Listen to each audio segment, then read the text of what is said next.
Micro economics, ये class 12 का economics का चैप्टर फर्स्ट है। माइक्रो इकोनॉमिक्स में स्टडी करते हैं जैसे कि मैक्रो में होती है पूरी कंट्री की स्टडी, मतलब पूरी एक बड़ी स्टडी, बड़े लेवल पे स्टडी, उसका इम्पैक्ट क्या होगा। उसी तरह से माइक्रो में स्टडी होती है एक छोटे लेवल पे इम्पैक्ट क्या होगा, जैसे इंडिविजुअल, हाउस होल्ड, इन सब पे इफेक्ट क्या पड़ेगा। इंडिविजुअल फर्म और स्मॉल ग्रुप ऑफ फर्म्स, मतलब पैसा का आना जाना, कैसे काम चलेंगे, कैसे सारी चीज़ें होंगी। तो इंडिविजुअल लेवल पे, एक हाउस होल्ड के लेवल पे इन चीज़ों का क्या इम्पैक्ट रहेगा। तो माइक्रो इकोनॉमिक्स में इनकी स्टडी करते हैं। Micro economics deals with the output of a single firm, मतलब कोई सिंगल फर्म है, और spending of a single house hold, मतलब एक घर की कितना इनकम है, कितना खर्च हो रहा है। तो इसकी स्टडी माइक्रो इकोनॉमिक्स में की जाती है, मतलब एक छोटे लेवल पे स्टडी की जाएगी माइक्रो इकोनॉमिक्स में, और बड़े लेवल पे स्टडी की जाएगी मतलब ओवरऑल मैक्रो बड़े लेवल पे, तो उसे कहेंगे मैक्रो इकोनॉमिक्स।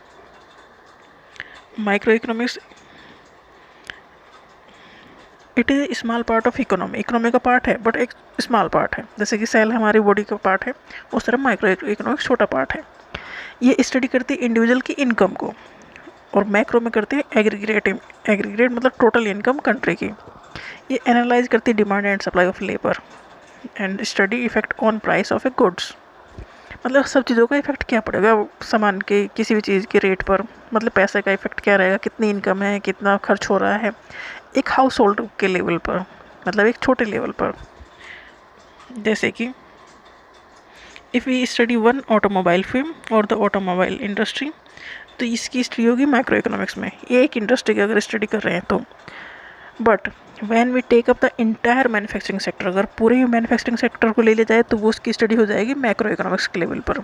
माइक्रो मतलब एक छोटे लेवल पर स्टडी, और मैक्रो मतलब ओवरऑल टोटल, वहाँ पर पैसे का लेन देन, आना जाना, सब स्टडी, कहाँ पर कितना खर्च हुआ, कहाँ से कितना आया, कहाँ पर कितना खर्च हुआ, इसकी स्टडी, और उसका क्या इफेक्ट पड़ेगा, अगर कोई भी पॉलिसी चेंज हो रही है तो उसका क्या इम्पैक्ट पड़ेगा उस खर्च पर।